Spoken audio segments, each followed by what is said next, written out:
Bonsoir.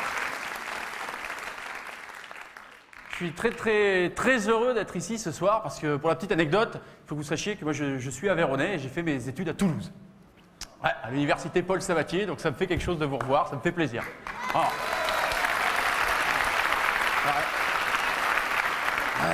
Ouais, c'est beaucoup d'émotions. Hein. J'allais faire mes courses à Portet-sur-Garonne, je me souviens. Des fois, j'allais à la Belge. J'ai habité pendant 2 ans et demi juste en face de la prison Saint-Michel. C'est vrai? Oui, c'est vrai. Ouais, d'ailleurs, une fois, j'ai fait une connerie. J'ai failli habiter juste en face de chez moi, mais ça s'est bien réglé. Finalement, ça s'est bien passé. Mais je suis là quand même pour toute autre chose. J'aimerais vous poser une question. Est-ce que dans cette salle, vous aimez les films à suspense américains? Est-ce que vous aimez les thrillers américains? Ah ben vous avez tort. Ah, non, c'est nul, c'est vrai, c'est nul. Moi, je supporte pas. J'ai bien aimé le premier que j'ai vu, puis après, j'ai eu l'impression de voir toujours le même. Bon, c'est vrai, vous regardez, dans les thrillers américains, t'en as vu un, tu les as tous vus, c'est tout le temps la même chose. C'est un enchaînement de clichés au secours. C'est vrai, tu vois tout arriver. Par exemple, vous pouvez m'expliquer pourquoi dans chaque film d'angoisse, il y a toujours une jeune femme qui prend une douche. Alors attention, j'ai rien contre les gens qui se lavent, c'est pas la question, hein. Je trouve ça très bien, c'est très important d'avoir une bonne hygiène corporelle. Je milite moi-même d'ailleurs pour au minimum une douche par semaine. Mais pas en plein milieu de la nuit quand même, non? C'est chercher le bâton un petit peu, hein? En plus, il faudra qu'on m'explique un truc, c'est que dans les films américains, vous remarquerez, ils ont toujours des super grandes villas, super luxueuses, hein, qui coûtent une fortune, avec des salles de bain dernier cri, mais un rideau de douche. C'est vrai que c'est pratique un rideau de douche, hein? Puis c'est pas chiant, hein? Ça vient se coller à toi, comme ça, tu peux te laver qu'une seule partie du corps à la fois. Là, c'est énervant. En plus, non seulement c'est moche, mais en plus, c'est toujours moisi en bas. C'est vrai, hein? Moi, j'en avais un, tu sais, je l'ai lavé à 350 degrés. Tout le rideau a fondu, sauf le moisi. Ah, ça s'accroche, hein? Ah bon, ça, c'est le premier cliché. Autre cliché, t'as le fameux moment, vous savez, où la jeune femme, toujours la même, descend les escaliers dans le noir. Pourquoi? Économie d'énergie, certainement, une jeune femme très écolo, j'imagine. Bon, descend les escaliers pour se rendre dans la cuisine et pour ouvrir la porte du frigo. On va voir cette scène, hein, on va arriver le truc quand même. Donc, elle arrive comme ça dans la cuisine qui est déserte. Bon, elle allume toujours pas la lumière.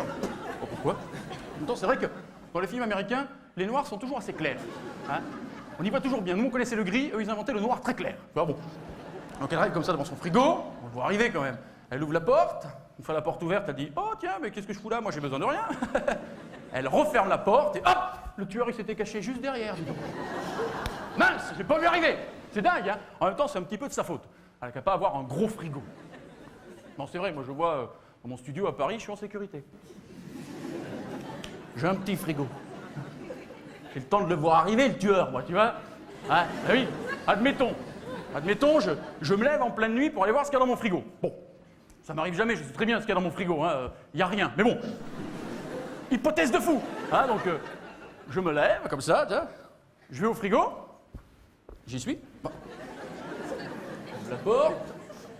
Alors, qu'est-ce qu'il y a là-dedans?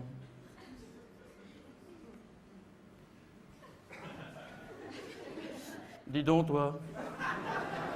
Tu serais pas en train d'essayer de te cacher derrière la porte de mon frigo, par hasard? Tu crois que je t'ai pas vu, allez, dégage. T'as le mec qui s'en tirait super con, c'est clair? Il serait là, tout piteux, avec son couteau.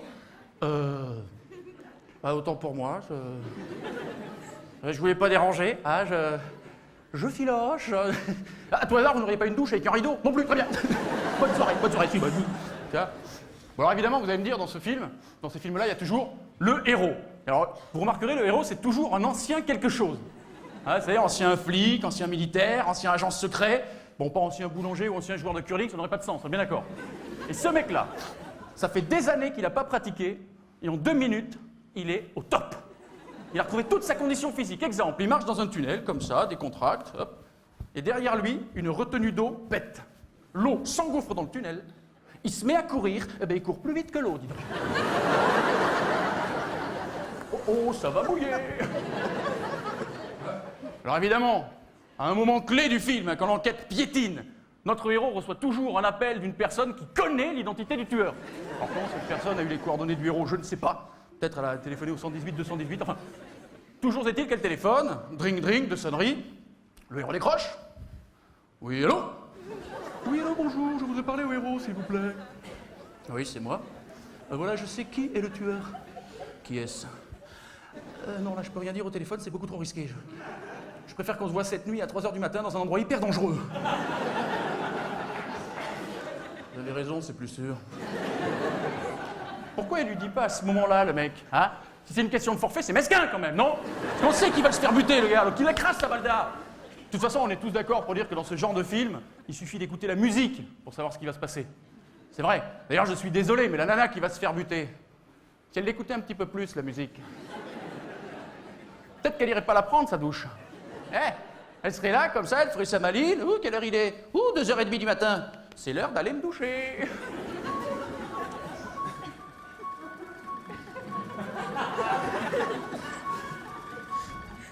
Tiens, qu'est-ce que c'est que cette musique? Ouh, à mon avis, c'est pas le bon moment pour prendre une douche. Je vais plutôt aller faire un footing dans le cimetière, moi.